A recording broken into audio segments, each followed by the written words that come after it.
العالمين والصلاة والسلام على سيدنا ومولانا أبي القاسم المصطفى محمد اللهم صل على محمد وآل محمد وعجل فرجهم وعلى أهل بيت الطيبين الطاهرين المعصومين لا سيما بقية الله في الأراضين روحي وأرواح العالمين له الفداء رب اشرح لي صدري ويسر لي أمري واحلل عقدة من لساني يفقه قولي. Dear brothers and sisters in Islam, Assalamu alaikum wa rahmatullah. I hope everybody's doing well, inshallah. Inshallah, we'll be covering some practical points on how to raise our children right. I myself, I'm very happy to see that some of our youngsters have also attended. I wish before I had kids that I knew some of the information that I'm sharing now. I'm sure we all did, those of us who had kids. Inshallah, we'll be going over this together. Today's session will start off with, first of all, some challenges to proper child rearing. I'm going to mention several of the challenges that we face nowadays. And then along that, the idea of going through these challenges isn't something that should make us feel even more nervous about how can we raise our children correctly. Actually, it should increase our spiritual motivation. Also, you should see part of the solution and the case studies that are offered. So I'm going to be mentioning some case studies of things that happen in a place far away. But inshallah, when we hear these parallels, we'll be able to even remember our own lives, things that we've seen, we've witnessed, and hopefully we'll be able to see some of the answers as well when we go through the challenges. If we're able to cover that, then inshallah, we're going to also cover the first and most important step to raising our children right. Hopefully today we'll also try and cover that as well. First of all, I'd like to give a point of encouragement, actually. The encouragement is this. If you look at the lives of our greatest recent shuhada, so now you'll remember Sayyid Hassan, may Allah bless his soul, Haj Qasim Sulaimani, Mahdi Zainuddin. These individuals, they weren't raised in perfect societies. The parents were religious, and if we, inshallah, can apply those Islamic principles, we can also raise religious children here in the belly of the beast. There's one time when we think it's impossible to raise righteous children unless, for instance, we are in the Islamic Republic. Now, obviously, that's an advantage, that's a blessing to be in the Islamic Republic. But Sayyid Hassan, he was raised in Lebanon, right? Qasim Soleimani, that's Iran before the revolution. So the first point is that, inshallah, if we can apply these principles, we can raise children who are soldiers of the Imam right over here in the belly of the beast. Now, a couple of points though, because I wanted to mention that some of these challenges. The first one, brothers and sisters, the idea of the second point with mentioning the challenges is that maybe we'll also take this session more seriously and sessions like this more seriously if we know what we're up against. Okay? When we look at the words of our urafa, some of the words of our urafa, they tell us that perhaps our greatest amanah, our greatest trust after Quran and Sunnah are our children. I'm going to mention a verse of Quran. When you hear about the verse of Quran and then you realize that children are an amanah, then a responsible parent, husband or wife, they will say, what do I have to change? What do I have to adjust in order to carry out my responsibility? So that on Yawm al-Qiyamah I can stand before Allah subhanahu wa ta'ala and I say, I tried. Okay? Before I get to the verse of Quran, again, encouragement. Encouragement from Ahlul Bayt. The hadith from Imam Baqir, I believe it's from Imam Baqir alayhi salatu wasalam, Allahumma salli ala Muhammad wa ala Muhammad. He says, Man qaddama awladan. So whoever can present children, yahtasibuhum indallah. I did my job, I did what I was supposed to do. Now on Yawm al-Qiyamah, I'm expecting reward, right? I expect after I did this, I did my job. Then these children, hajabuhu min an-nar bi'idhnillah. the children you raised, and you raised right, and you sacrificed, and you said, they're my amanah. What do I have to adjust? If I have to change my lifestyle for them, the very children will act as a barrier and a hijab between the parent and the fire of hell. Okay? Now, it might not be the case, though, that if you do everything and you practice all the right things, is there a guarantee? Can you guarantee your children will be Muslim and they will be followers of Ahlul Bayt? Question. Can we guarantee that? No. We can't guarantee that. What we learn from Imam Sadiq is that not only Nabi Adam, we know Nabi Adam was ma'soom. Our mother, Hawa, also, according to what we learn from Ahlul Bayt, was also free of impurities. And still one child became Habil and the other is Qabil. So one thing that we want to do from the very beginning is the idea that we are slaves of Allah. We're trying to do our job. The children are an amanah. We'll read the verse of Quran. On Yawm al-Qiyamah, I want to say that I did my job with the amanah, right? And after that, then most of the time it works. These things are these teachings that I want to share are in line with the fitrah of how our children are hardwired. And most of our children will turn out fine. But we don't want to have this kind of assumption. If I do all the right things and I put them in a good Islamic school no, you can't control anybody. You can do your job though. Okay? Now, brothers and sisters, I'd like you to write down or at least put down in your notes a verse of Quran.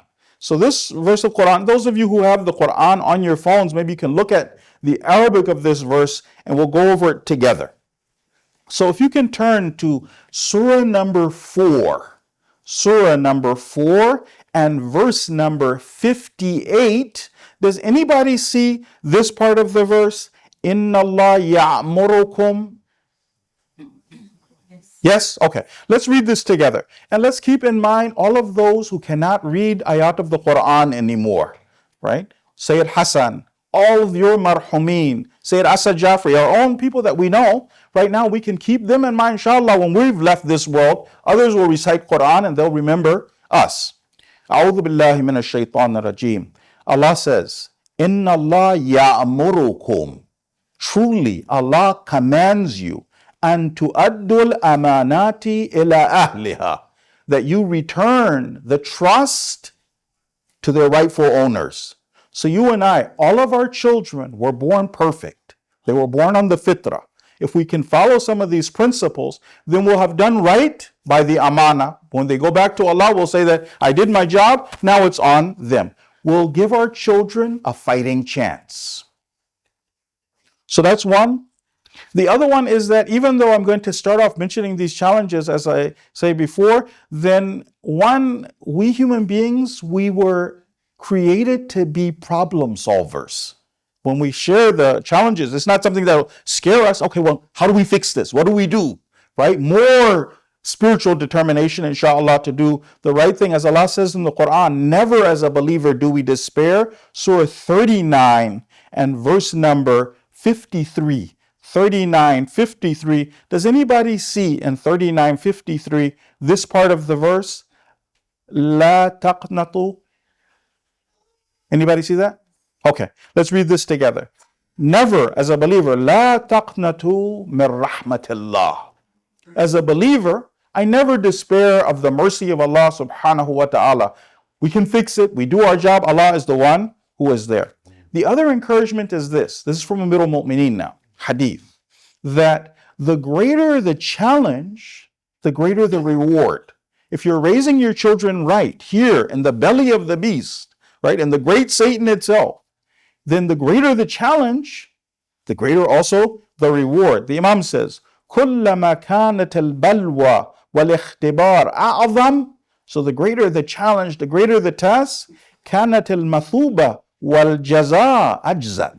So there's more reward that we get when we can do these things. All right. Now we're going to start over the challenges and we're going to jump right into some of our case studies.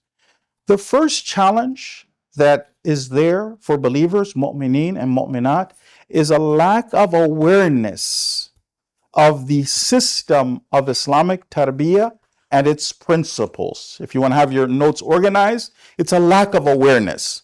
For some of us, we're not aware that Islam has a system of tarbiyah. It has goals that we're supposed to carry out, and it also has methods which we're supposed to be following. Because a parent doesn't know those goals, doesn't know the objectives, and then the ways, you'll find that sometimes parents mess up and they hurt their children and they hurt their religious development. I hope you guys don't mind. Normally, when I do my case studies, at least sometimes when I do my case studies, I walk around. And alhamdulillah, we have this, and it's also being recorded. So I want to give you guys a case study. True story. This happened in the Islamic Republic, though. But inshallah, we can kind of just remember these lessons, right? Make sure we don't make these mistakes. So a woman, religious woman, comes to the Shaykh, and she is now come to the Shaykh for guidance for her daughter. She says that my daughter, she is unfortunately, she's not praying. All she wants to do is she wants to sing, she dance, she doesn't have boyfriends, all these kind of things. So I'm coming now to the Shaykh for the Shaykh to guide my daughter, coming for therapy. So when she comes to speak to the Shaykh, then the Shaykh asks the girl, what's going on? Teenager. What's going on? Listen to the words of the little girl. Remember, Islam is a system. It has its own methods. How we achieve those goals, sometimes we as believers, we don't know. What's going on? The girl says, whenever it's time for me to pray, whenever the time for adhan happens, then my mother comes into the room. Time to make salat. And so I tell my mom, look, I don't want to make salat right now. I'll pray an hour later. No, now. She said, and then my mom will stand there and keep saying things and saying things and saying things to me till finally, just to make my mom stop, I just face the Qibla and I start saying words in Arabic. Right? I'm not even praying. Words in Arabic so she can get off my back. So then the Shaykh tells the mother, he's like, is that true? It's like, yeah, she's supposed to pray the first time. Namaz awal waqt. It's true we have salat awal waqt. But who said that was the method? That it's wajib to pray at the first time. So then the method is, I'm going to keep saying things, and then now I end up with a daughter who doesn't pray? And I'm thinking, the mother wasn't apologetic, by the way. Okay? So hadith now of the Imam. The hadith of the Imam is this. He says, لا يرى الجاهل إلا مفرطا أو مفرطا. We don't find the person who is jahil except either they're going one of the two extremes, either mufrit or mufarrit. So that lack of awareness, I just want to give some other examples of the lack of awareness that happens. And maybe some of us have seen some of these things. How many of us have seen that a parent is trying to teach a child that's 3 to 4 to be disciplined, right? Because I'm trying to teach the child discipline, then I limit their freedom, right? Is that the age to teach a child discipline? It's 3 to 4. Is that the Islamic age where we teach discipline? Do we teach discipline by limiting freedom? By arguing, by pushing back against the child? Is that how I get them to be on time? Right? Just as one question. Also, maybe some of us have seen where there's a child who's younger than that, 1 or 2 years old, and this child is now eating, and when the child is eating, 1 or 2 years old, they're messy. And then the parent is over there and they have like some little thing, they're cleaning the child, because they're supposed to be clean. Islam, cleanliness is part of Islam. Right? Is that the age to teach a child cleanliness? Is it in that way? How many times is it that perhaps a parent's trying to teach cleanliness to a child at this age, 1 or 2, and the result is the child doesn't end up eating properly, doesn't like to eat, right? Because as a child, maybe I needed to play with my food, right? I needed to experiment. I needed to get that out of my system, but now because of, right? Another example. Let's say that how many of us have seen when children are disobedient. You have some children and they're so naughty, pushing back, not listening to what the parents are saying. And then the parents are shouting and trying and fussing at them and barking out orders and trying to fix, right? At what age do we start giving those verbal commands? How do we make the commands stick? Is there a system? Is there a way? Is there a method to it?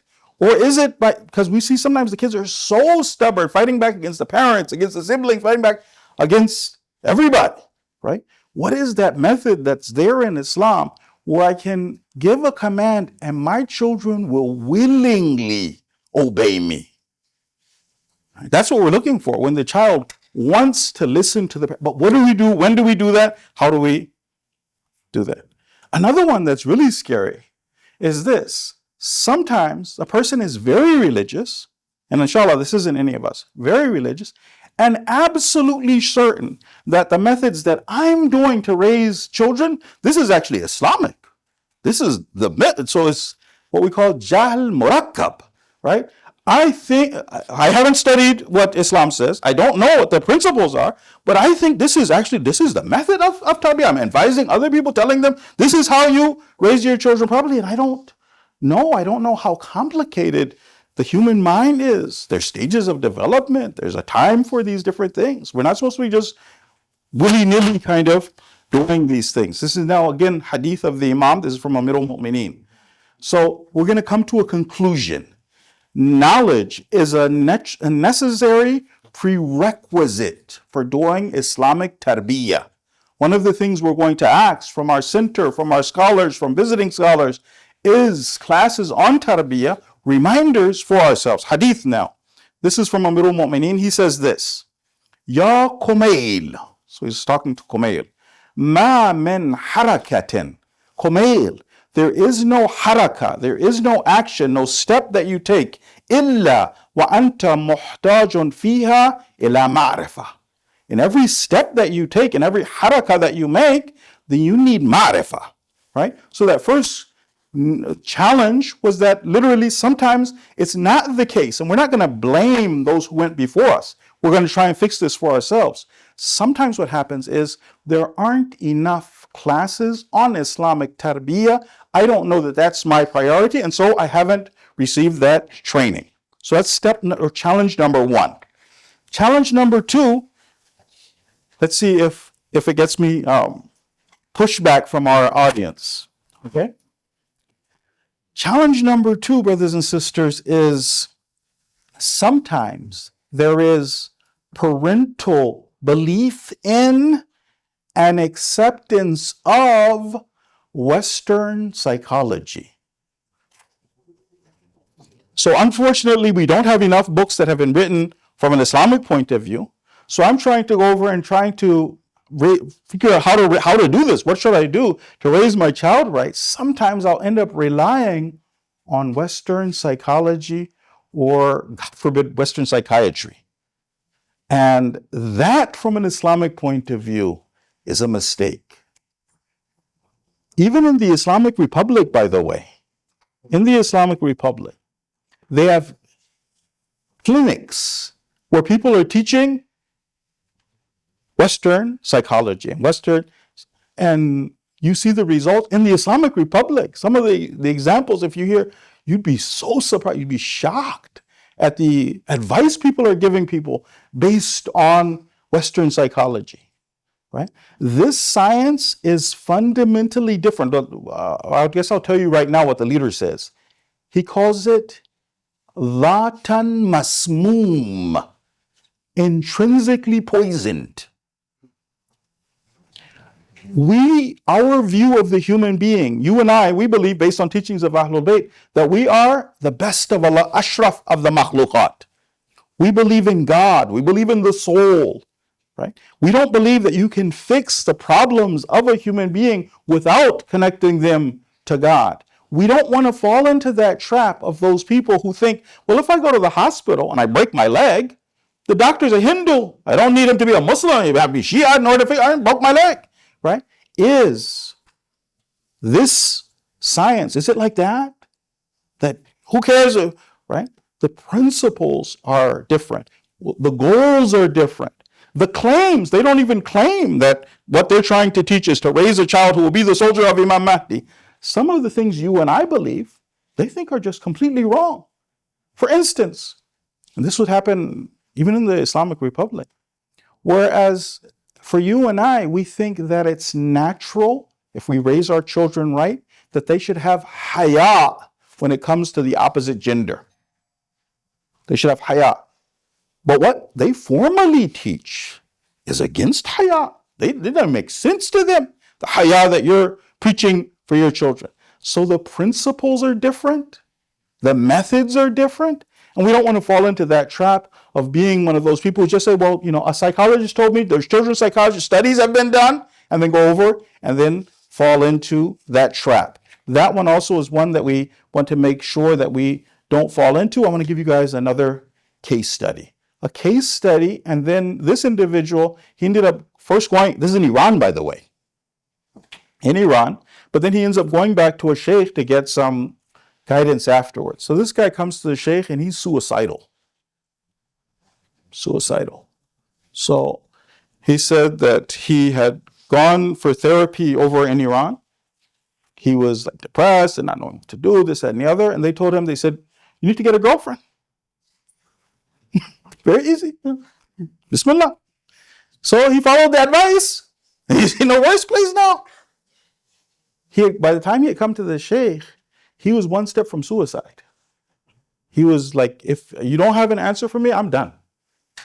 So sheikh gave him like a few pieces of advice. One of the pieces of advice, and I'm going to share what are some of the things the sheikh was looking at, some of the ayat of the Quran that the sheikh has in mind. Why was he giving him his advice, which was so radically different to what the psychologist was giving him?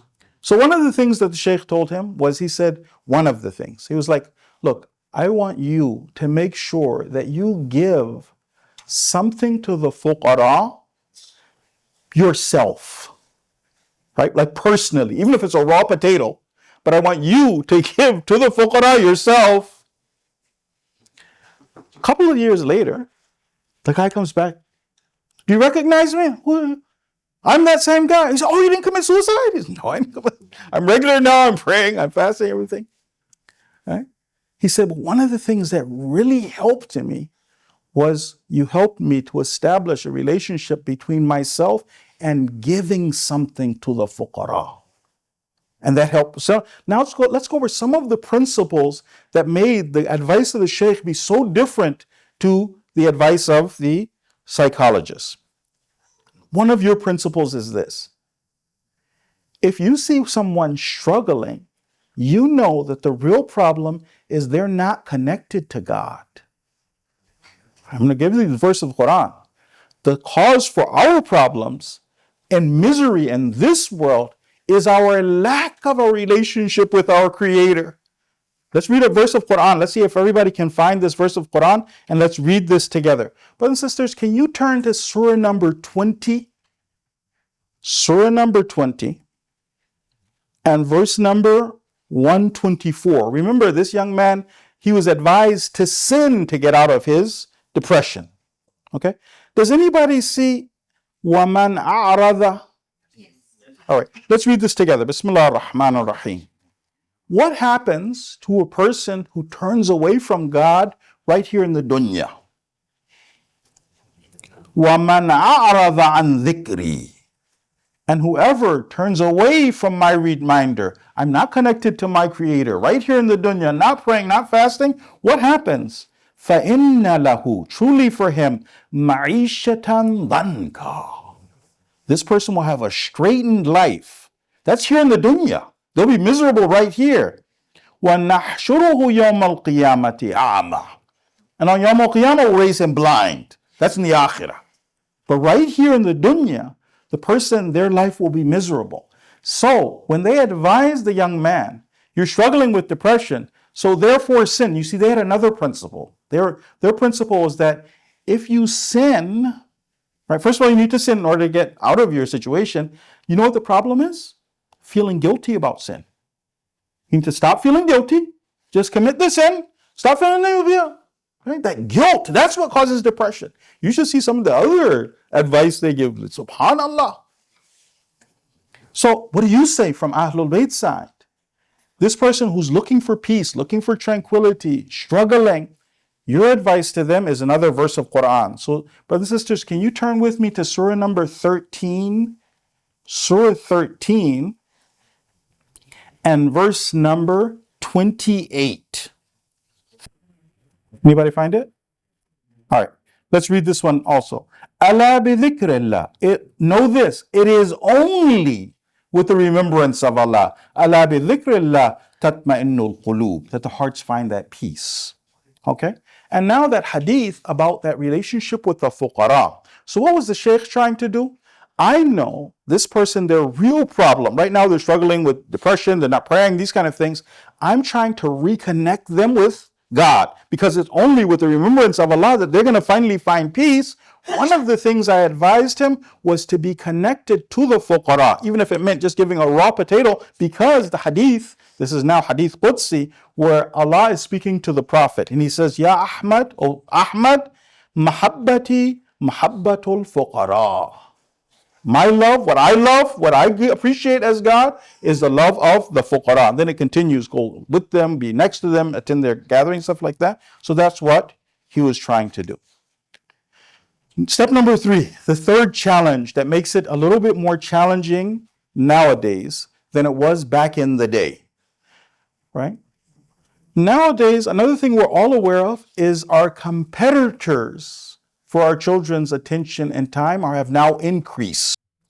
Right now, with our children who have access to the internet, who else is affecting our children besides us? Let me just get a little help from the audience, so it's not just. What are some of our competitors? We as parents, we're trying to affect our children, and we're trying to bring them to the right path. Who else is out there who's affecting them? Social media. What else? YouTubers, even Muslim YouTubers. Marvel superhero. We have a lot of our children are being pulled in other directions by others, and this is increasing, right? So this also makes us feel even more that we should do. This is in addition to, allow me to share one statistic, right? How our young Muslims are being affected. One of the things that we know is so obviously wrong in Islam is homosexuality, right? They had, and this was back in 2017, the Pew Research Institute found that 52% of American Muslims, U.S. Muslims, say homosexuality should be accepted by society, right? Okay. Even when it comes to the secular schools, there are a lot of ideas. Like some people think when the Maraja have spoken about why you cannot put non-baligh children into these schools, some people forget that it's not just math and reading and science that kids are learning. There are certain ideas, right? Let me just mention a few of the ideas that what happens is you and I, we learn from Imam Sajjad. This is now from Imam Sajjad, right? Allahumma salli ala Muhammad wa ala Muhammad. Part of his dua is this, how he's talking to God is this. He says, La a'tamidu illa qawlah. I don't trust anything but his word. Quran Ahlul Bayt, that's my red line. I use that, that's my lens for measuring everything else that's out there.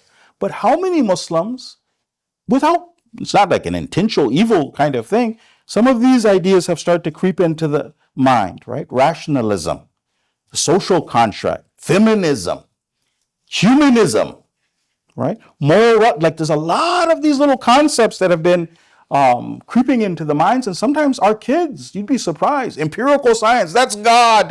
If science approves the Quran, then now my iman increases. Okay. Fourth challenge: the pervasive role that media usage plays in our lives. Our lives, right? So in addition to what our kids are seeing, right? Do you not, and let's just hear from audience, not any of you, inshallah, not any of you. How many adults do you see who are addicted to use of their phone? Always on their phone, always checking their phone, always, right? Adults. Right? How many of our lives are, Before it was like TV back in my day. TV way back in my day, there were like a few channels, right? But now it's so many channels, and now no, everybody has their own device, right? So how many people's lives are governed by this? And then some people forget that the role of media is tarbiyah. The media is teaching.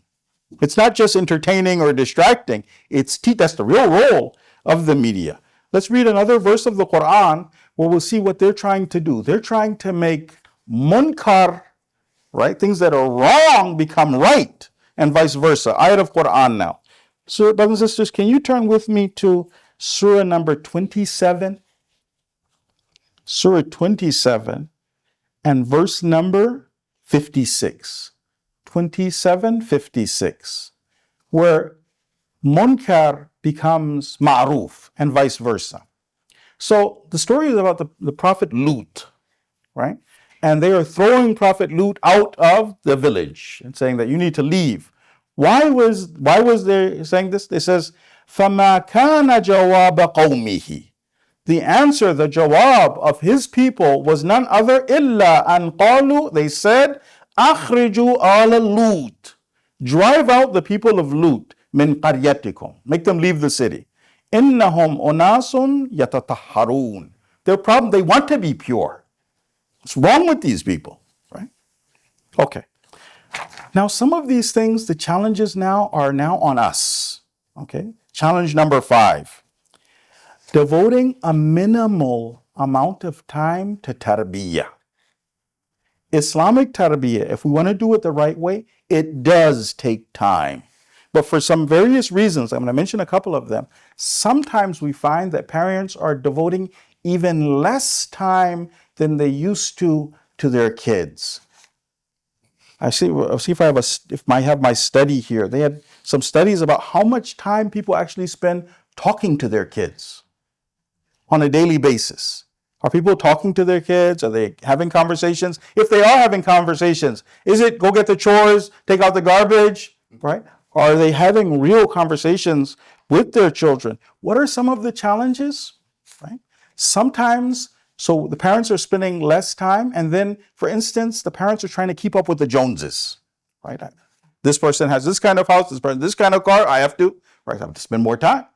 Or sometimes you have both parents working to try and make ends meet, right? So that time goes somewhere, right? The time, now that we're both out, that time is not being given to the kids. By the way, one more point that I should mention before we get into the actual principles. What you're going to find with Islamic tarbiyah is a lot of times Islamic tarbiyah is inside out. Instead of it being something that I'm doing to my kids, I'm going to be reforming myself. I will be changing my goals, my values. I will learn to sacrifice. For instance, let's say as a family, we have to say, well, let's live at a lower standard so that we can devote more time and resources to our children, right? Now, there's challenges, there's pushbacks. There's some people who think the opposite. In order to raise children, I have to have money, right? Some of them have even heard hadith, right? That make them think this way. كَادَ الْفَقْرَ أَنْ يَكُونَ كُفْرًا, right? Poverty is close to being kufr. Right? So we have to have money, right? And is that the only thing that we have in Islam? Is the whole focus just we have to make sure that we have enough money, right? So one part of it is devoting that minimal time, and then the other part of it is even if we do have that time and from working, all these kind of things, people are on their phones, they're watching TV, they have other priorities. It's not that I should go over and devote. Inshallah, once we start to hear a little bit about the time that we're supposed to devote to our children, we'll see that some of these things, and again, it's a sacrifice. What's your priority? What has Allah put me here to do? What will I be questioned about on Yawm al-Qiyamah? Can I do that? Can I change myself in order to give my children that fighting chance? By the way, when we're talking about that beneficial time that we're giving our children, this is now a point that we get from our scholars. As a mother, should I count that beneficial time where I'm doing tarbiyah with my child and spending time with them? Should I count that time as the time when I'm cleaning and chores? Does that count? Huh? It has to. We have to do it, right? We have to clean, we have to cook, we have to do laundry, we have to, right? Is that meaningful time that's changing the child? Yes, because They're learning to do these chores, inshallah. But when our parents were doing this, do we feel like that was very meaningful time? We were so impressed and mommy loves me because I watch her doing the laundry. Let's be honest, huh? What did we think? Mommy's doing her job. Right? That's her job. She wants to, right? This wrong. We should be right. Nobody cleans up for anybody unless they really love them. But does a child feel that intense love when they watch it, right? So the time that we're talking about, we're saying that the problem, let's go back to our thing. One of the challenges is not spending enough time with the children. If we're going to spend enough time, well, I am spending time with the children. I'm washing the clothes. I'm doing the laundry. No, we're not talking about that time. We're talking about giving them time where we're sitting with them, playing with them, talking to them, engaging with them. That's the time that we are talking about, inshallah. Number 6, this one, right, is also a problem. Sometimes it's not just an issue of time. Right? Everybody's busy, and Houston, even everywhere you want to go, you have to drive so far. It's not just time, though. Sometimes I don't have the motivation to spend time to do the proper tarbiyah and to spend time with them.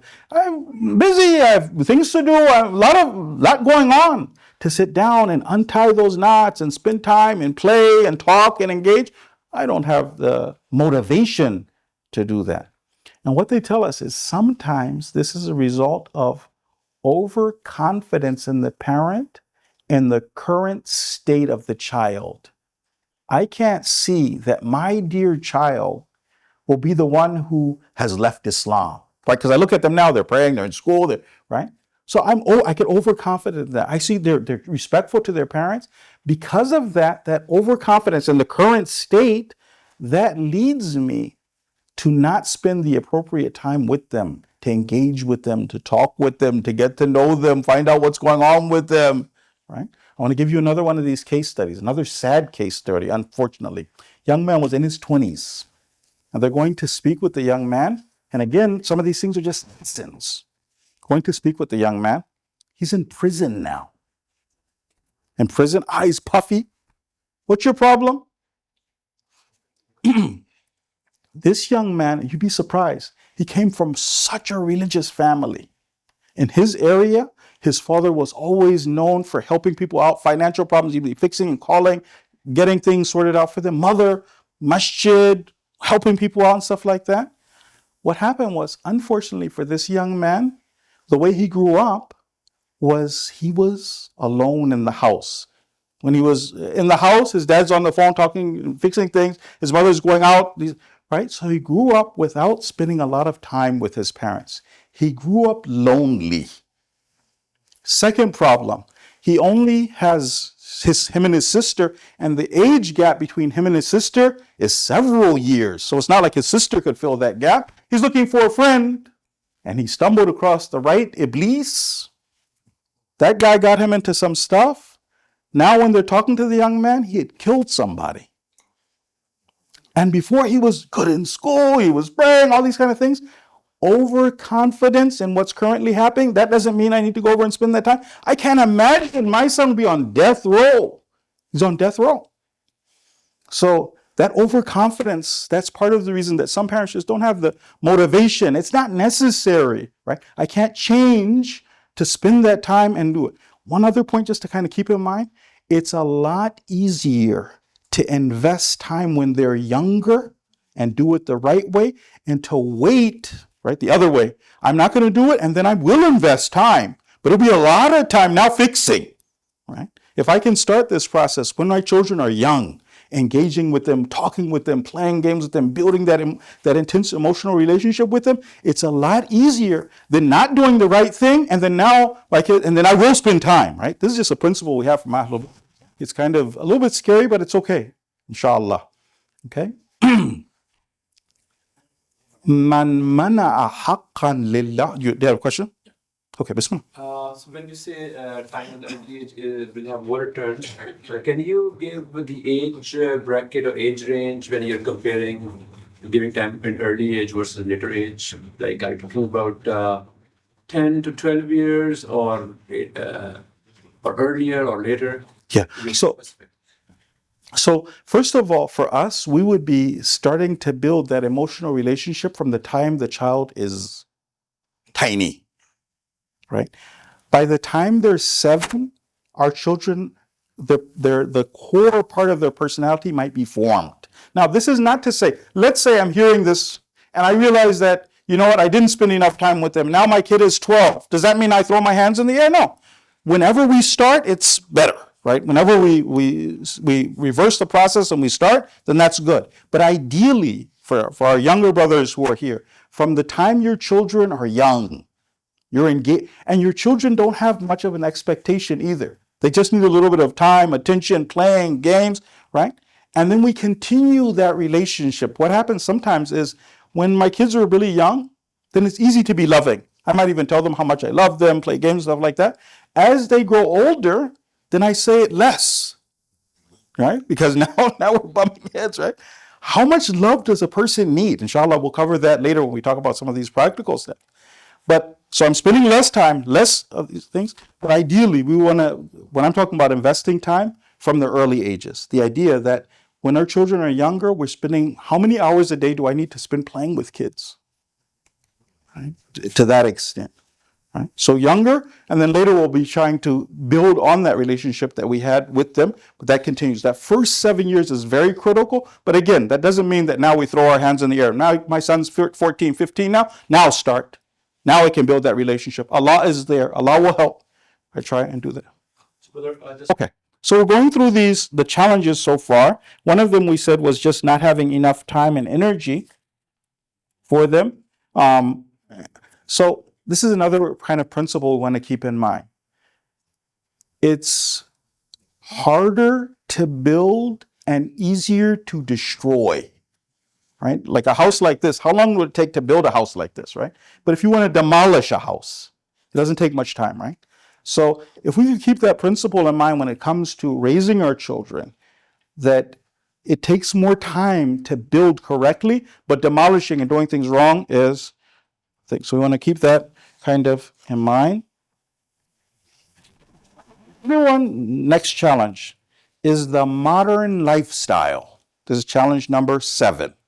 The modern lifestyle. So for some of us, and I don't know how many of you remember this, does anybody remember life where, well, I'll give you my example, right? I'm 53 years old. Because of how I grew up, then back in my day, we grew up with our cousins. You could go outside and hang out. There's a lot of activities that were there that now those opportunities simply aren't there because of the modern lifestyle. Let me mention a few things that are, again, nothing to make us feel discouraged, but a few of the challenges of the modern lifestyle.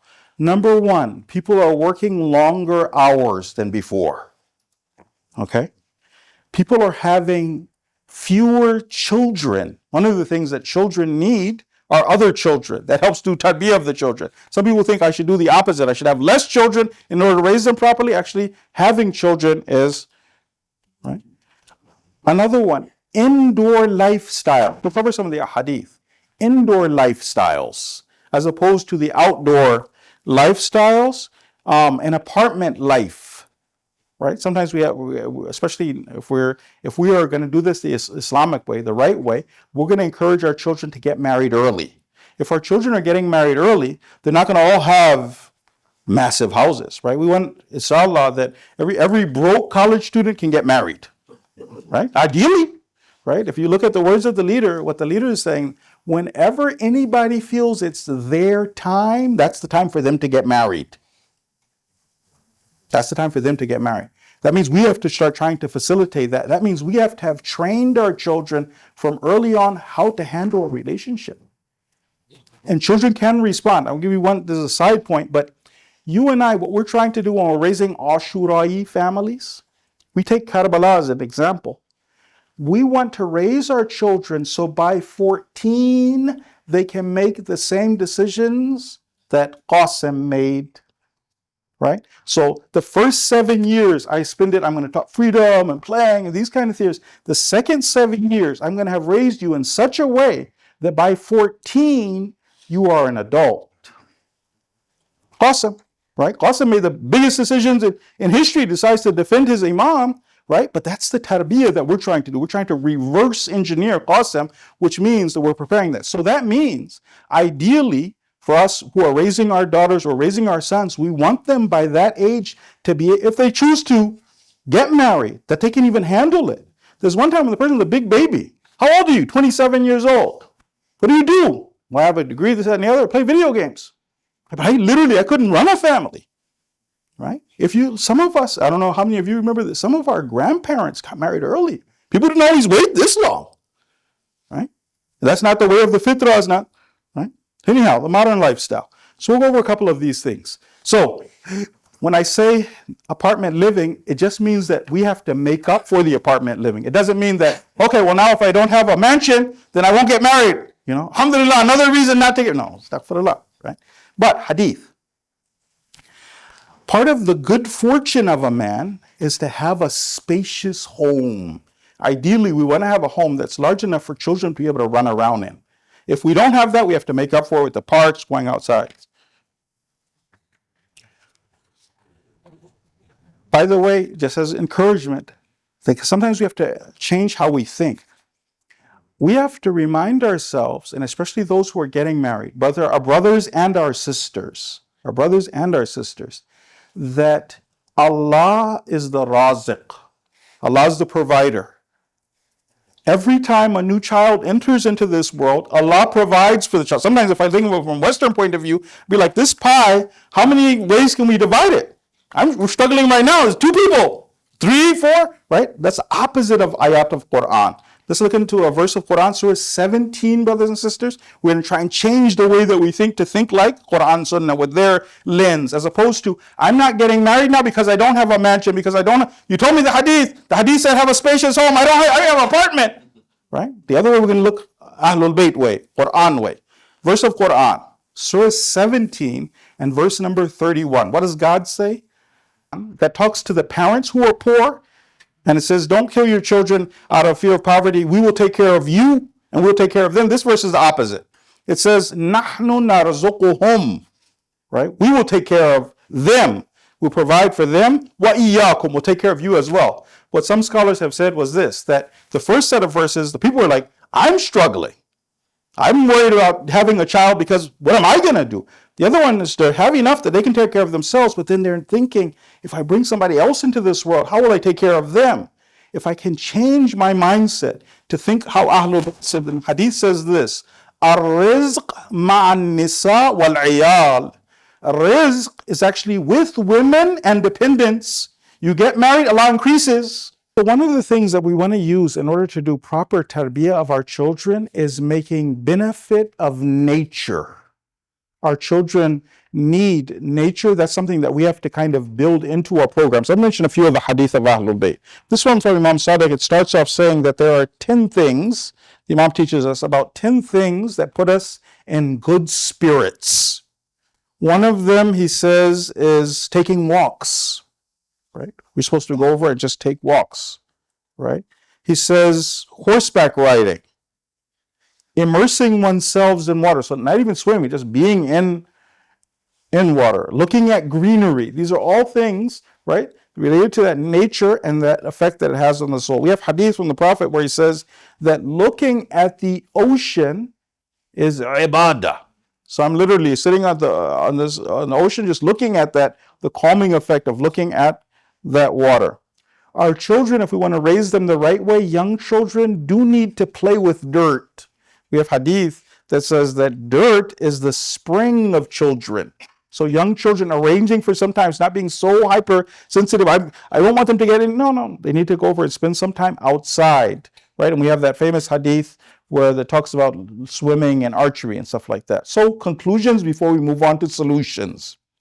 So this topic is a topic that's even more sensitive than it was for our forefathers. May Allah bless them. Our parents, they did their best, they raised us. Now our time, as we move towards the end times, it's even more sensitive than it was before. Number one, We need correct Islamic instructions on proper tarbiyah, and we need to make sure we give sufficient time to have done this, and we need to increase our patience and our motivation in order to raise our children correctly, right? All right. Now, brothers and sisters, we're going to start moving towards solutions. So, one of our first solutions, brothers and sisters, is a warm and inviting home. Our homes should be homes that are warm and inviting. Now, brothers and sisters, before I start mentioning what the principles are for having a warm and inviting home, there's sometimes where somebody like me, I won't benefit as much as I could from Islamic teachings because I always think of what's somebody else's job. For instance, I'm attending a lecture like this, my wife is listening, and I'm like, oh, warm and, inshallah, warm and inviting. Sadaqallahu al-aliyyul azim. Right? The right way to look at these things is that what is my job? What am I supposed to do?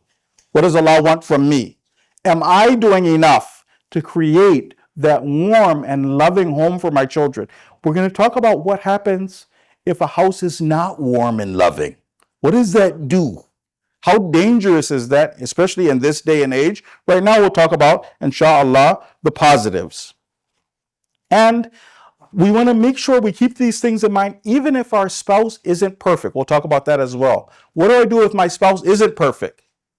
My spouse isn't perfect and they do some of the wrong things. And then, some of the temptation is, well, they're not doing their job. So I'm not, whenever you do your job, then I'll do my job, right? The wrong kind of thing. It's difficult because as believers, we do get upset when somebody mistreats us, but that doesn't mean we're incapable of doing our responsibility. Okay. What are some of the things that need to be in place in order for us to have a warm and inviting home? A warm and inviting home, brothers and sisters, the first thing is that our home should be a home which is very loving. Our children should experience love. There's some adults who've never learned how to say I love you because I didn't hear it. I didn't hear my parents tell it. We didn't say it, we were shy or whatever. Whereas from an Ahlul Bayt point of view, if you love someone, you tell that person, right? So a house where love is easily expressed, hugs, kisses, everybody feels that kind of warmth that's there in the house. This one sometimes it requires us to be actors as well, right? Sometimes we aren't feeling that loving towards our spouse, right? But can I tell you something, brothers and sisters? As a practicing Muslim or Muslimah, you have a heavy responsibility to present marriage in the right light. Sometimes a practicing Muslim can look at my parents, and because I see Islam as my parents are practicing, they make salat, they pray zakat, I look at Islam as what my parents do. And so for me as a practicing Muslim, I might say, well, marriage is hell. I don't want to get married. It's terrible, right? As opposed to the idea of where the parents know it's my job, and we'll talk about that. What do I do even if my spouse isn't perfect, right? But a warm and loving household, right? The kids know we're in love, right? And then, of course, we're expressing that to them. So that's number one. Number two, for that warm household is respect. Respect. Remember the hadith where the respect for the mu'min is even more than that of the Kaaba. Respect to the mu'min is even more than that of the Kaaba. So we don't want to, as husband and wife, my spouse does something that gets me angry and then the gloves come off, right? No, in the end, that's a mu'min. I want to make sure that my children learn to respect mu'mineen. And they're going to learn that by what I do more than what I say. So a house of respect, we'll cover some of the hadith of the rights of the child. Inshallah, we'll see if we get to that. Another one is a house where there is trust. We trust one another, right? So with this one, let's start going into some of the hadith of Ahlul Bayt, right? If we want to have a house where there's trust, one of the things we want to make sure is that we think good of our spouse. We give them the benefit of the doubt. We're not suspicious. We're not thinking bad of the person. The Imam tells us, right now we're doing the positive. This is now from Amirul Mu'mineen. The Imam says this, Man hasuna dhannahu bin nas. The person who thinks good of people, haza minhum al mahabba. People love that person, right? If we're around somebody who thinks the world of us, who's impressed by us, who thinks good of, right? It's very different to I'm living, you're no good, you're up to no good, right? That kind of thing. So one of them is that. The other one is even more challenging for some of us, not inshallah anybody here. A house, a house which has trust in it, is a house where if you tell the truth, you're respected. Right? The hadith of the Imam is this: As-sidqu izzun. Right? Telling the truth is a source of honor and respect. Right? I'm going to give you an example. Okay? Imagine you have an old school dad. Old school dad. Not Muslim. Not Muslim. And his son comes through the door. He came from school. He's like 8 years old or something like that. And the dad is sitting there and he has a belt in his hand. Back in the good old days, they used to have belts. And he says, boy, tell me what you did. I swear to Jesus, I brought you into this world and I will take you out of it. Now tell me what you did. Do you think his son will tell him the truth? No. Or will his son learn to lie to him? I do perfection. Do you think sometimes we, as parents, we can teach our children to hide things from us by overreacting? Isn't it healthier to have a relationship when my kid makes a mistake, they come to me and I show them that I'm unhappy with whatever mistake you made, but it's more important that you told me the truth. And they see that on my face. That's what's more, and I can repeat this from the time that the child is small, right? You told daddy the truth, that's more important. And that just ring into the person's head and that part of the personality. But I told you the truth and that was more important. Then I can fix it. If my kids learn to hide things from me, I won't be able to fix the problem. Right? They're a perfect kid, right? Sometimes people aren't violent or these kind of things. Sometimes the expectations that we have from our children are so high, our children don't know how to make mistakes and be honest about it.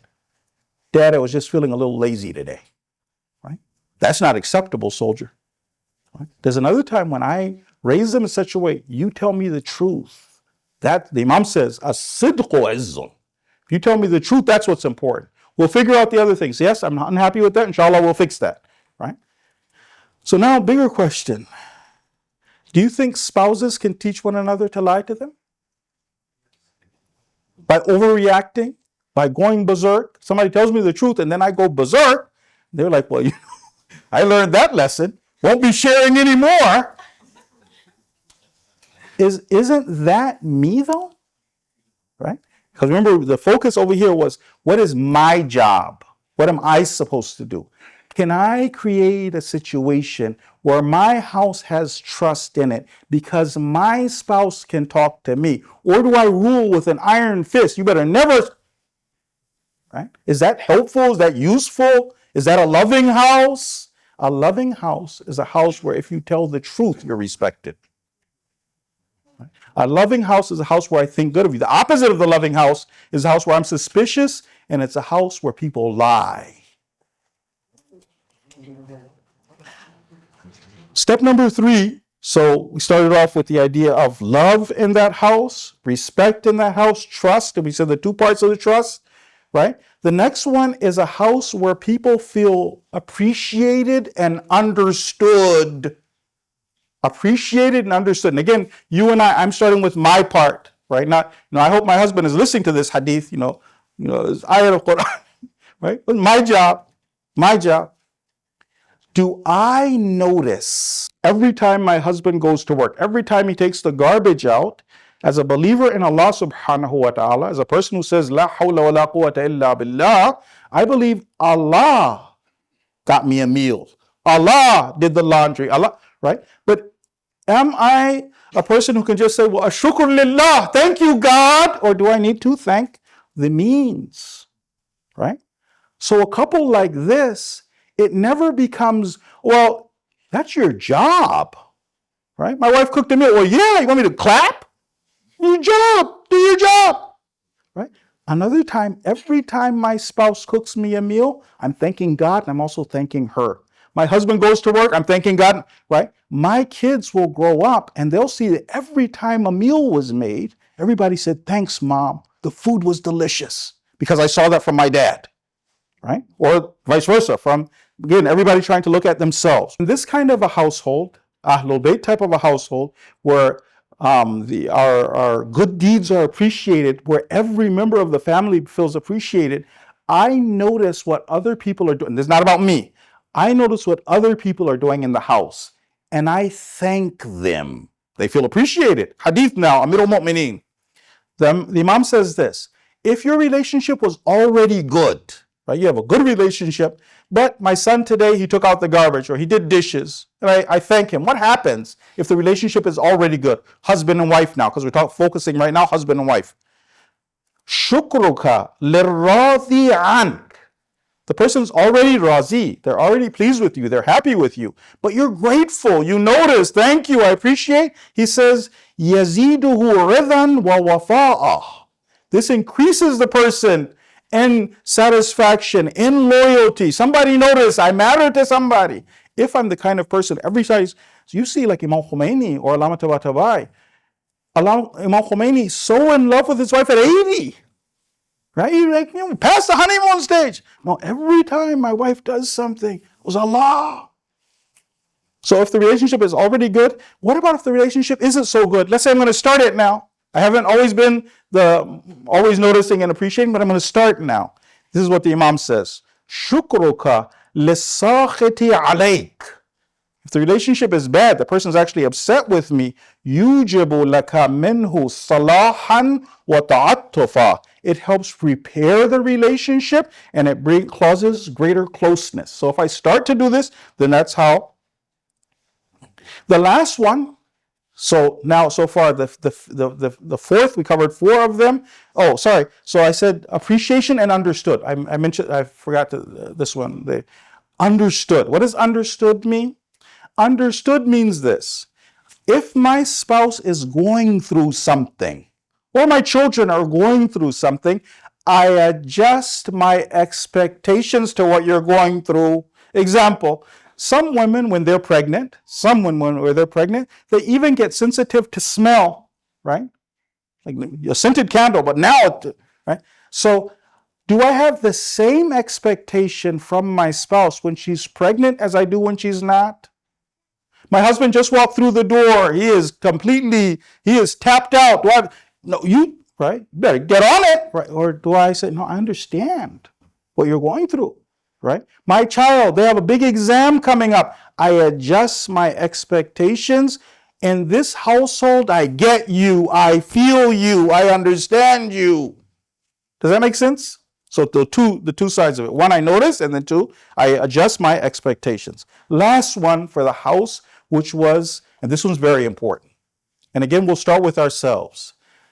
The 5th condition for the house, which was warm and inviting, is a house where Allah comes first.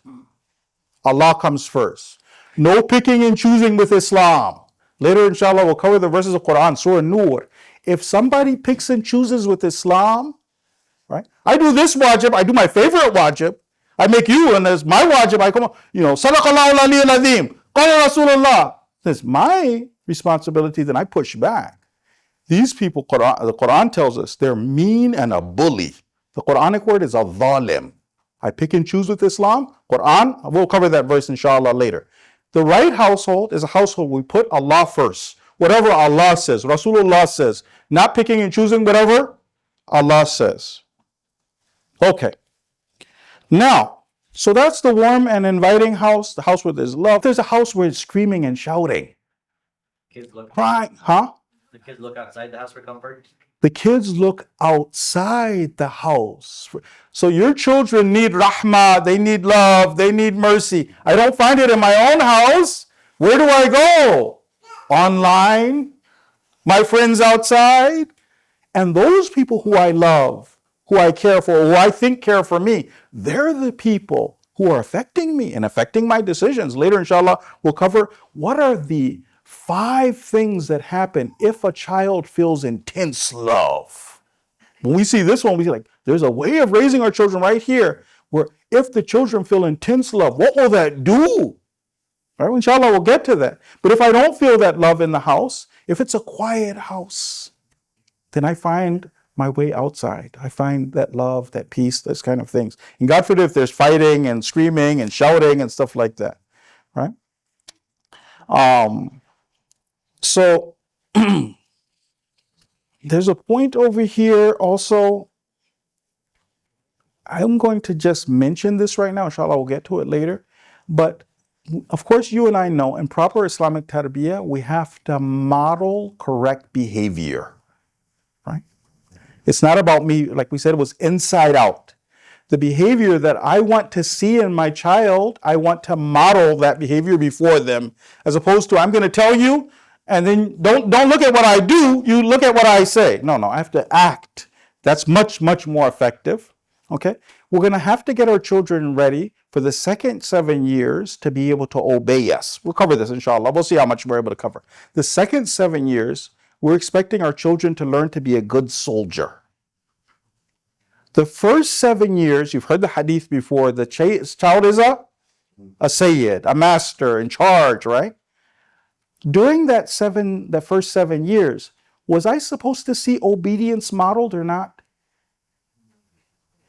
Modeled, not me doing it. I'm say it for the first 7 years. Was I supposed to see obedience modeled? Well, I was supposed to see obedience modeled. Who is supposed to model obedience for me? The parents and the mom, right? The father being the wali of the house. Like, how do I want my children to treat me? Right? When I give them an order that they don't like, do I want them to cheerfully obey?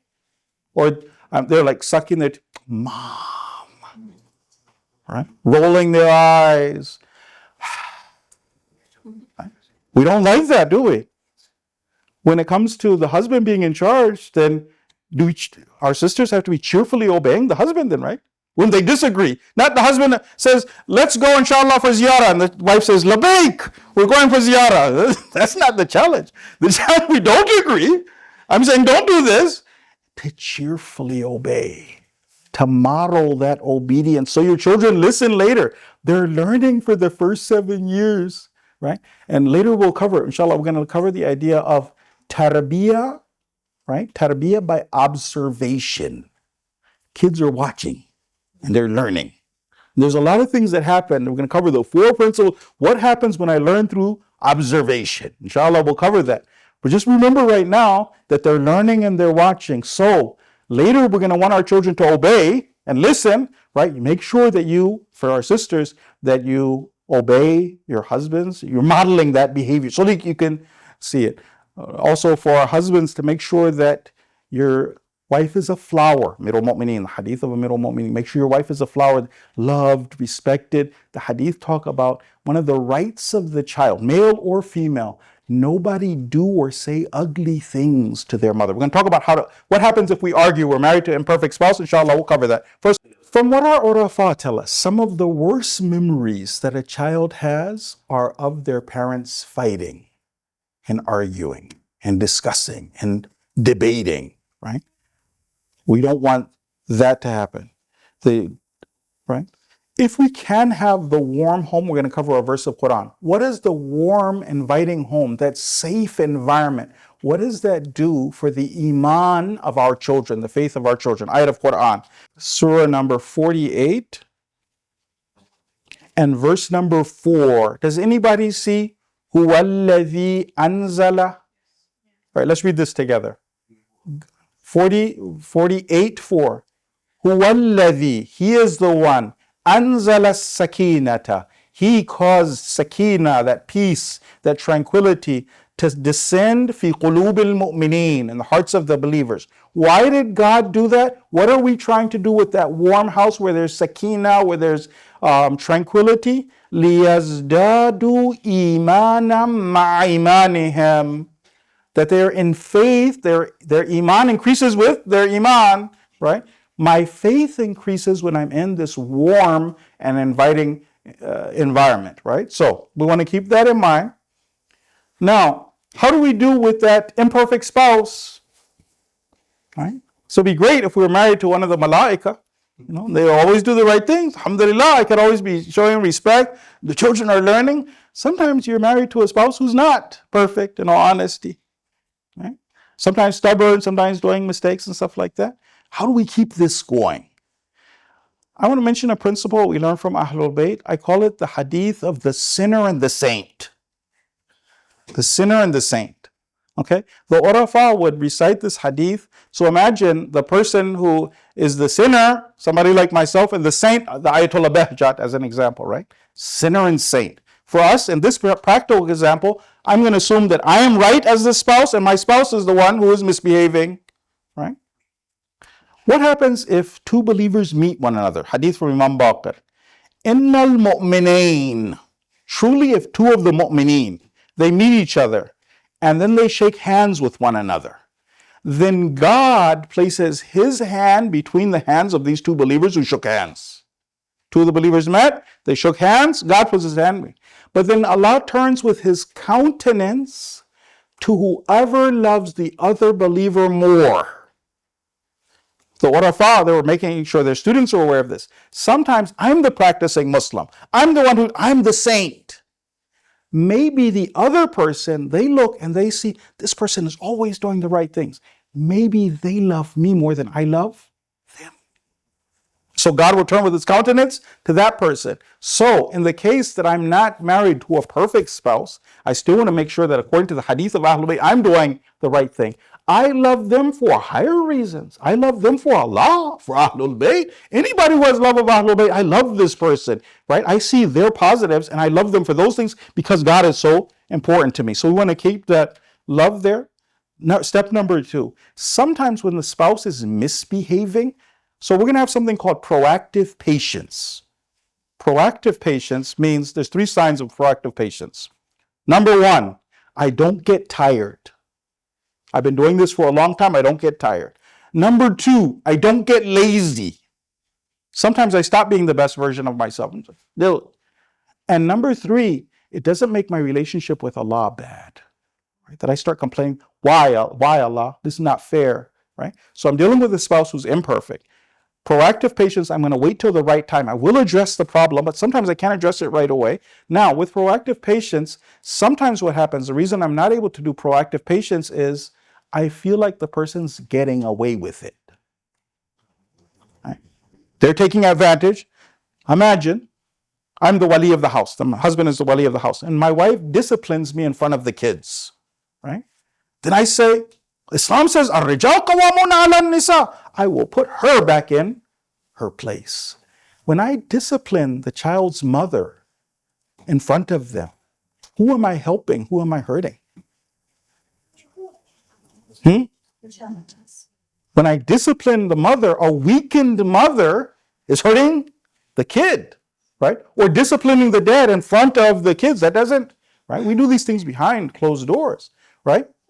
But the temptation is that the person's getting away from it. Hadith now of the Imam that keeps us from making that mistake. This is from Imam Hussein. Imam Hussein wrote a message to a man. He said this: whoever attempts to accomplish something by sinning, you're misbehaving, so I'm going to also misbehave. Whoever wants to accomplish something by sinning, by misbehaving, this person is closer to losing the thing that they were hoping to gain, and to cause the thing that they were hoping, the bala they were afraid of, they're going to bring it on themselves. Allah controls the universe, right? Allah has certain good things for me that He's planned for me. If I misbehave, that doesn't force Allah's hand. He might bring a bala that, right? I need to remember to do things the right way. It's all in God's hands. I do my job. If we are going to push back, we're going to push back in an appropriate way, So one example from Imam Sadiq. In the time of Imam Sadiq, a Shia comes to the Imam and he says, my dad is misbehaving. My dad. My dad gave me a house as sadaqah. Then my dad said, no, I want the house back. Then my dad took me to the Taghut, to the court. But now the Shia, and then the judge said, no, the house is yours. So I'm coming to Imam now, I need guidance. What am I supposed to do? So the Imam didn't gaslight him. The Imam told him, he said that the decision of the judge was correct, right? And what your dad did was wrong. What your dad did was wrong. He said that sadaqah, once you give it, sadaqah is for Allah. You don't get to change your mind with that. But then after that, then he started telling him how to push back appropriately. He said that if you're disagreeing, you have a disagreement with your dad, don't raise your voice over his. The gloves come off now. Dad, he says, if he raises his voice with you, you lower your voice. So, disagreements are normal. It's natural that there'll be disagreements. Disagreements, inshallah, should be behind closed doors. We're going to teach our children when they're dealing with imperfect spouses that they also take their imperfect spouse and behind closed doors. It's not healthy to argue in front of kids. Right? In front of kids, we present our united front. I might have to bite my tongue right now. I might have to be patient. I might have to not say anything. Right? And behind closed doors, I'll take care of it. Allah sees. Right? As opposed to, I'm going to react and I'm going to put this person in this place and this isn't, not on my, hayat min nadhillah. Isn't that Yazid and Shimr? Muslims are making a mistake. Okay.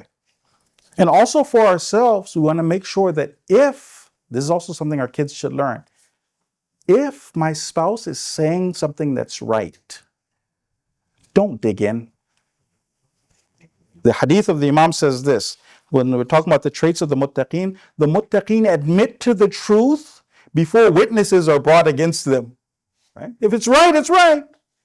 I accept it. I want my children to grow up. It's not what I want, what I get. I want my children to hate that. So now we have 15 minutes and we are going to start going with our questions, inshallah. What does Islam say about a mother working full-time when she is in no need of money, but just doing it to excel in her career while the children stay home with a nanny? All right, so I guess we're going to get the Shaykh in trouble right from the beginning. Brothers and sisters, we'll kind of keep a couple of things in mind. Islamically, a woman has no financial responsibility at all. Right? No responsibility at all. That job to provide is on my shoulders as the man. That's my job. Being a wife and a mother, if the person's going to do it the right way, it's a full-time job. Sometimes, unfortunately, even sisters don't see it as a full-time job. Once a Muslim sister was saying, she said when sisters would gather around one another, then they asked, what do you do?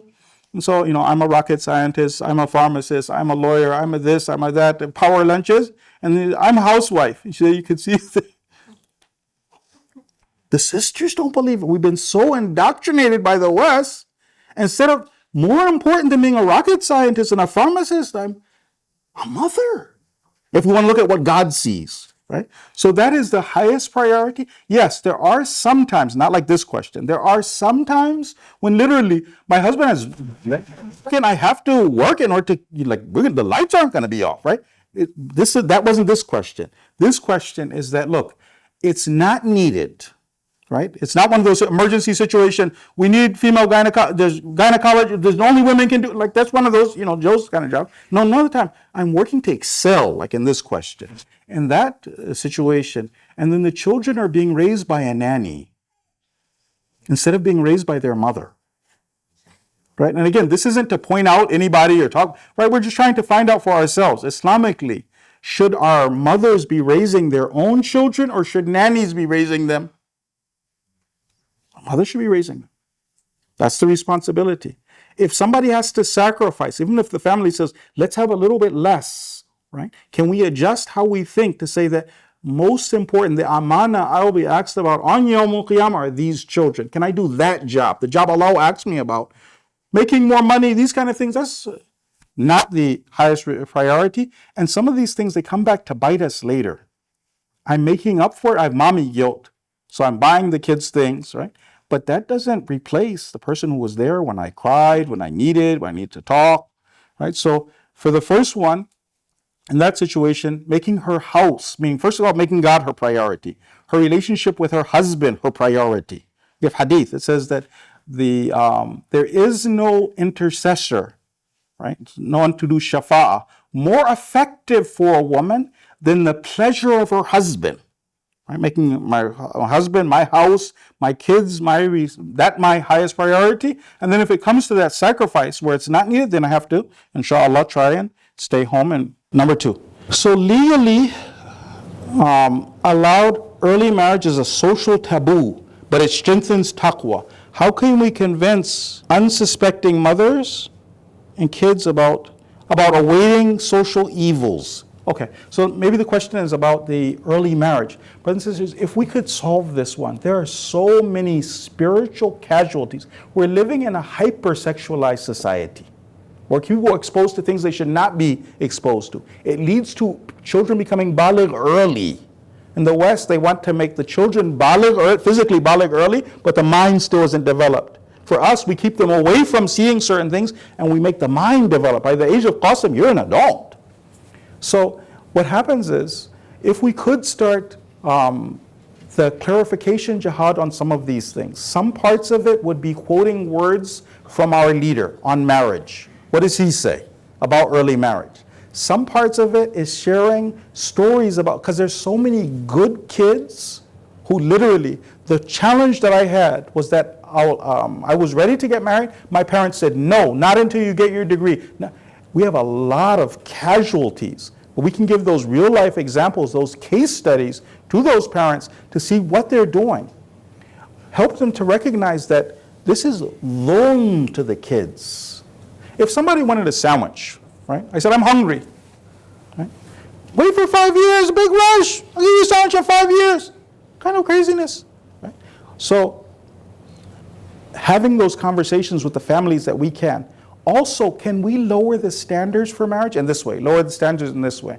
Sometimes we ourselves, if somebody approached me and their son wanted to get married and he was 18, where's his degree? How is he going? Right? Let's see if we can keep this in mind. If we want to create a culture, if we want to help these unsuspecting mothers, this is a collective decision as a community. If my son or my daughter was going to university, right? They weren't married. When they went to university, would I say, you're dead to me, get out of my house? Or would I continue to help them? If I would continue to help them, then even when they get married young, I can still continue to help them. There's nothing wrong with that, right? My son will get a part-time job. He'll be working, but he'll be able to further his education so he can do that. So that's a collective decision where we start encouraging this, talking about the dangers of not doing it, mentioning the words of our leaders, explaining how the sin is on sometimes the neck of the parents because they put their children in this way and they're putting their children in hell. All right. What are the differences between how you should raise girls versus boys in each of their life stages? What different principles should be followed? So brothers and sisters, let me just answer this one real quick. For the first 7 years, there's going to be a couple of things that we're trying to do. The first 7 years are the formative years of the people's lives, the kids' lives. We're going to emphasize freedom within the Islamic boundaries. Making sure that our children feel intense love, playing, right?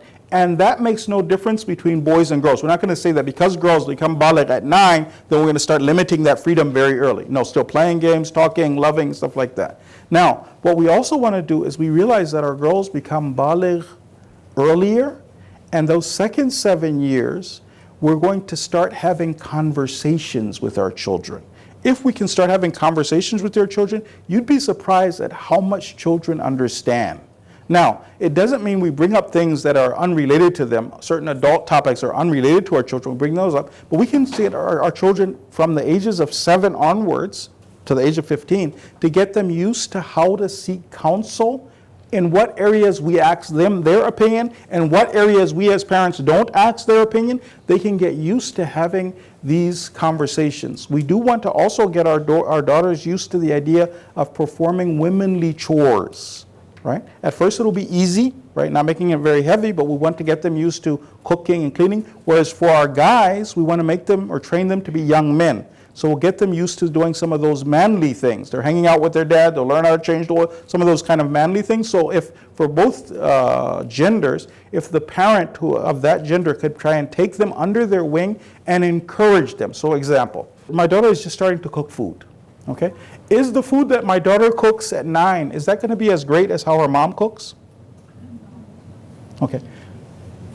Is it possible to shoot down somebody's confidence?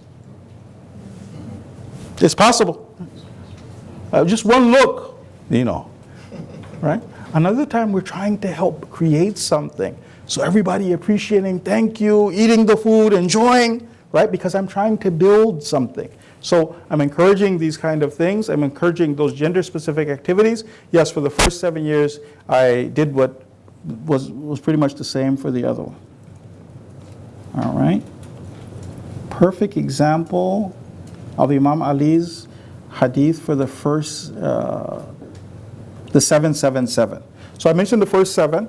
For the second 7, which is the abd stage, then our children during that first 7 years should have seen that we were modeling how to be a good soldier. Okay? The second 7 years we're going to want to see obedience, right? And it doesn't mean for the second 7 years it's Alcatraz, you know, like lockdown. No. It's not going to be lockdown. But it will be a time where we're expecting that correct, to be a good soldier. Being a good soldier and learning to follow leadership, it's so important. I want to give you an example from Sayyidah Fatima so we can learn from her. Okay? Allahumma salli ala Muhammad wa ala Muhammad. The idea of being a good soldier is when we disagree, to cheerfully support, to cheerfully follow, to cheerfully support the decision of the leadership. Not to be a doormat, that we explain our position, but then after that, the decision goes in another direction, to be okay with that decision. Okay? Now, this one takes a little bit of time, but allow me to explain so we can, because if we can understand it, then we can convey it to the second 7 years for the kids. Okay? Example. Brothers and sisters, I live in a place called Dearborn, Michigan. I'm going to give you an example, okay? I want to give you an example of a husband and wife. The wife, by the way, is a homemaker. She doesn't work, so there's only the husband providing. Only the husband providing, but the wife is very good at real estate. And the husband, Allah bless him, but he's not the greatest at real estate. Okay? This couple has been saving money, and the wife's been watching the market. And you either buy a house in East Dearborn or you buy a house in West Dearborn. She sees the market, they have saved a certain amount of money. She looks how much they can get from the bank. She says, now the time, inshallah, West Dearborn. So she sits down with her husband, arranges, explains and stuff like that. And she talks to him and says, inshallah, now we're looking for a house, I think. So the husband listens, and he's a good guy. He listens, stuff like that, and he says, let me think about it.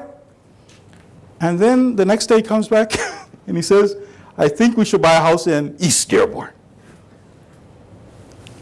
How do you think that wife would feel? Huh? Upset. Right? See, I should have gotten a career. I have a voice in this house. Listen to the man, okay. Right? So angry and so upset. Unless she understands Tawheed. Who gives her a house? Who provides the house for her? Huh? Allah. Not her husband. The Razak is him. All Allah wants to do is see that I shook the tree like Sayyidah Maryam. Right? Sayyidah Maryam, when Allah wanted to give her those dates and bless her with the dates, He told her to shake the date tree. Now I don't know how hard a pregnant woman she really shake, right? But she shook it. And Allah put the dates. He didn't just say, like a miracle, you sit there, open your mouth. No, you shake the date tree. All I was supposed to do was do my part. But nobody controls my destiny. Allah does. Allah saw what I wanted. Allah's going to give you what's good for me. A woman who feels like this, she can be cheerful when her husband makes that decision. She's like, that's okay, we can move to Timbuktu. I just want to be with you. It's going to be okay. As opposed to rolling her eyes, oh my God, because I think my destiny is in the hands of an imperfect person.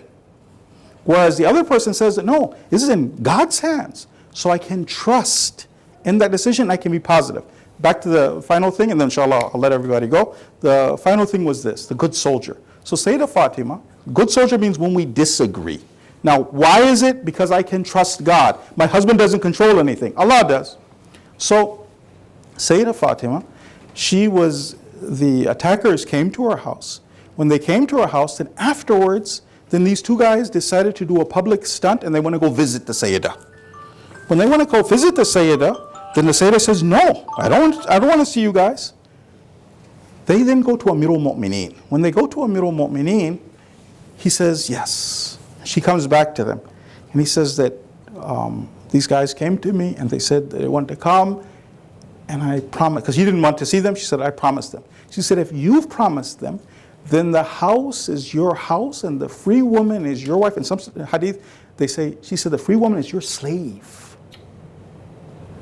Do whatever you would like.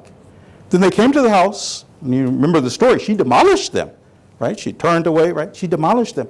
But she listened, and she mentioned that line, that women obey their husbands. So for that second 7 years, we're summarizing, we're leaving now. The summary is this: I want to show my children, model the correct behavior, so my children will learn how to do that with me. When they see me modeling it, and we've had those conversations about how Allah controls my destiny, then inshallah they'll be able to do that. We end with salawat ala Muhammad wa ali Muhammad.